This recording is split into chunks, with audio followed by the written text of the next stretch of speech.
Welcome to the next lecture on microwave engineering. Today we are going to study the boundary conditions. If you recall, in the last lecture we studied the wave equation. It was a uniform plane wave, and at that time we considered a single medium, like a free space. Now most often we will be concerned with this type of thing. Suppose we have this surface like this,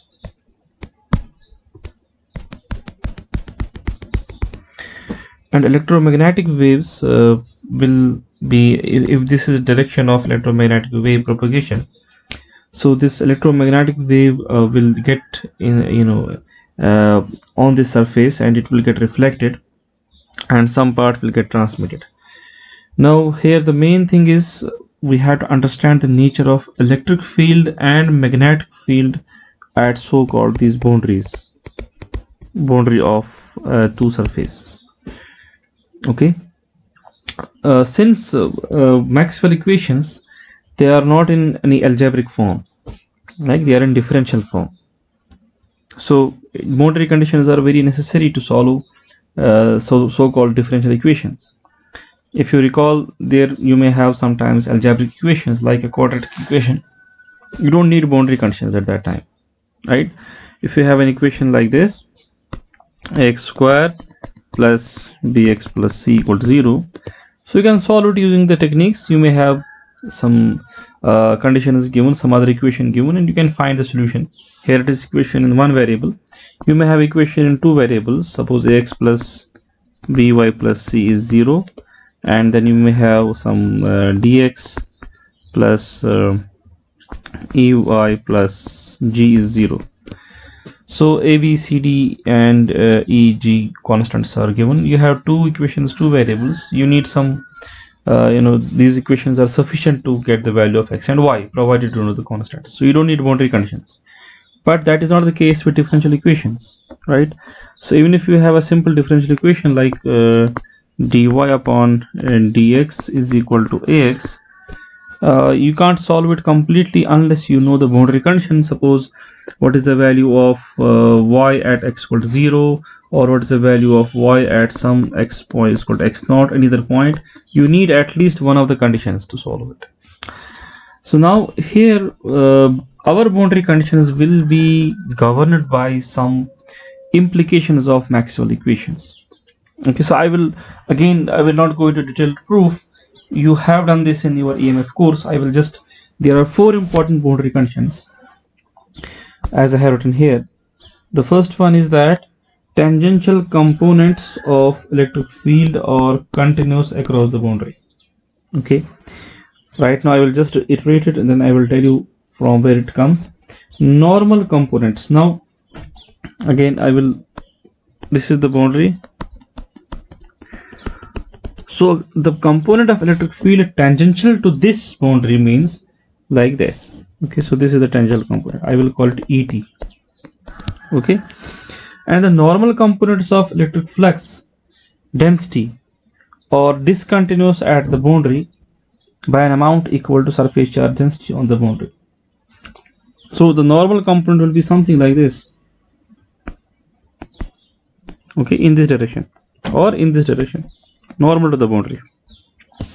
So you have to see the angle. So this is the boundary, and what is the angle it makes? So tangential component will be like this, okay, and the normal component will be like this. Tangential means it becomes a tangent to this surface, okay, and normal definitely means that it is perpendicular.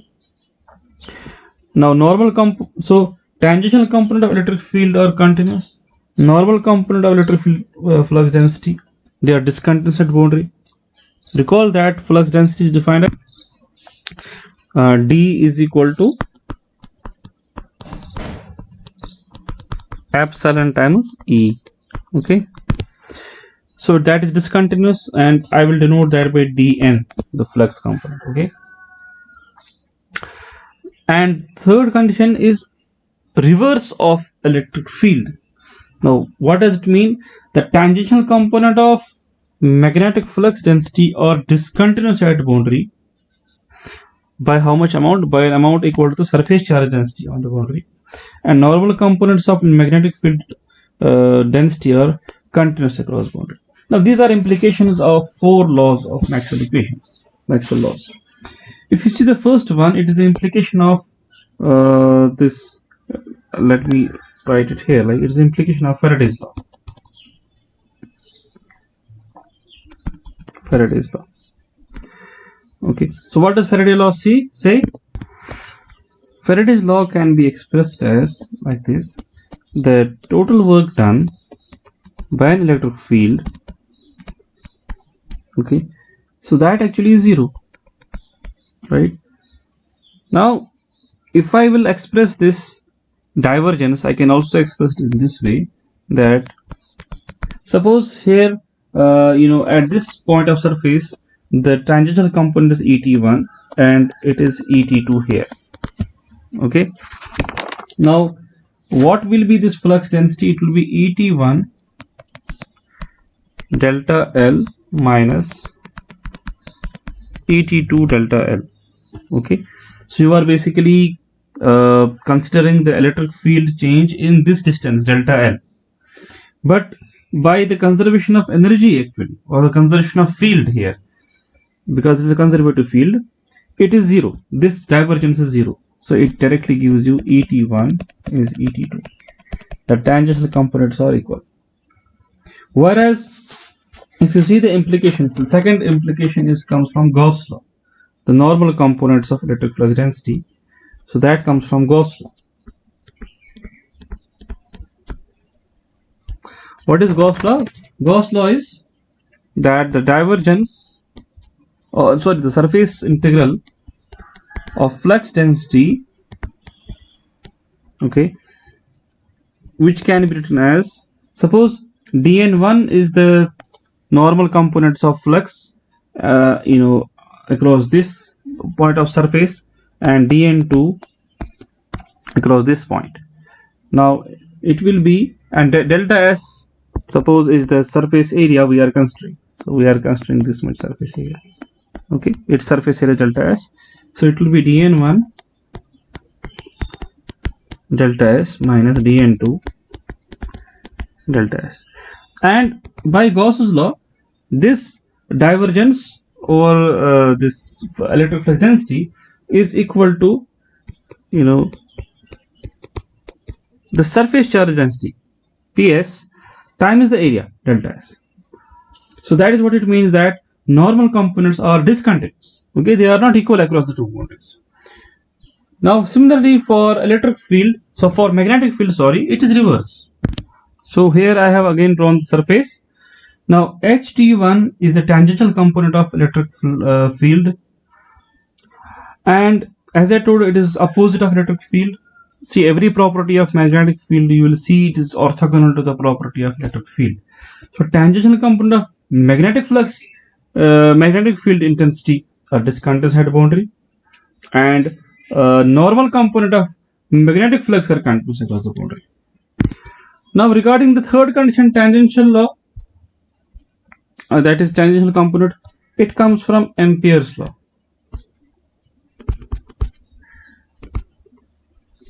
I reiterate that it is very important that you all will revise Maxwell equations again and again. Okay, we are going to use them repeatedly. Now what is Ampere's law? It is parallel to the Faraday law. So it is like this: the surface integral of magnetic field, it's also line integral actually, it's a line integral and it is closed, that is equal to the current density, okay, times that distance you cover, the length, and that can be also written as HT1 delta L minus HT2 delta L. Delta L is the length we are considering here. Okay, it's the length across near the boundary. It's very small. Delta L is a very small, in unit. So you can see that this is the tangential component HT1, HT2, and they are discontinuous.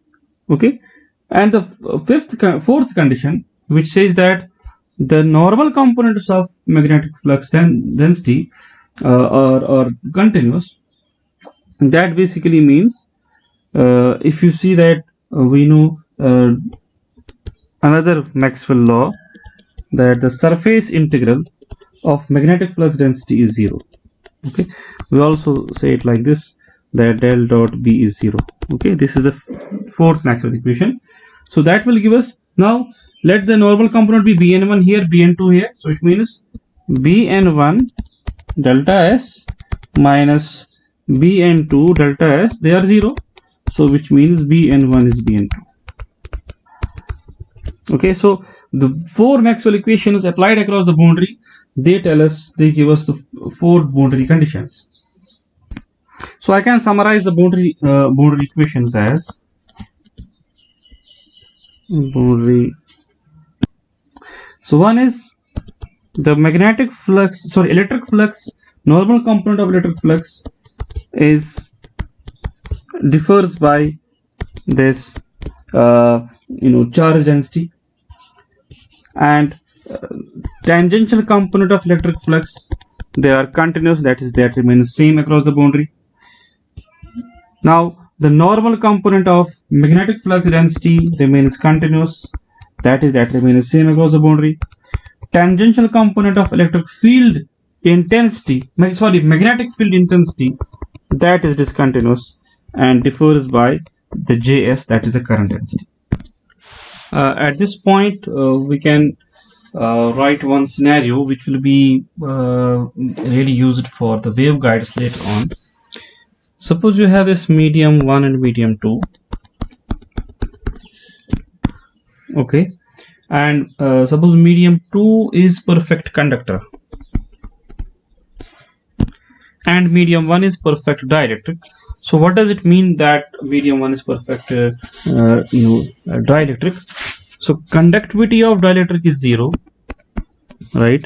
And the permeability and permittivity will be simply permittivity will be epsilon naught, permeability will be mu naught. Whereas for perfect conductor, you know that the conductivity is infinite and the relative permeability and relative permittivity will be 1. Okay, that is actually the same as in free space. And also, you know that in perfect dielectric, that electric field tangential component will be 0. So will be the flux, which is electric field will be flux by epsilon naught, so flux will also be 0, tangential component, and hence only normal component will be there, which is epsilon naught times En1, and which is also equal to the Ps, the charge density, and the tangential component of electric field will be 0 if the surface current is 0.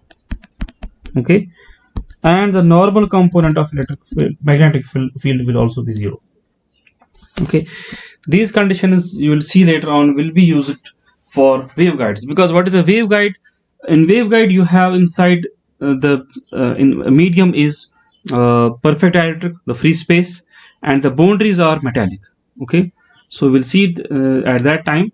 Now in next video lecture, I will show you the normal incidence and reflection of electromagnetic waves, and we will also sort of define a particular quantity called standing wave ratio, which again will be used for analysis of waveguides. Thank you.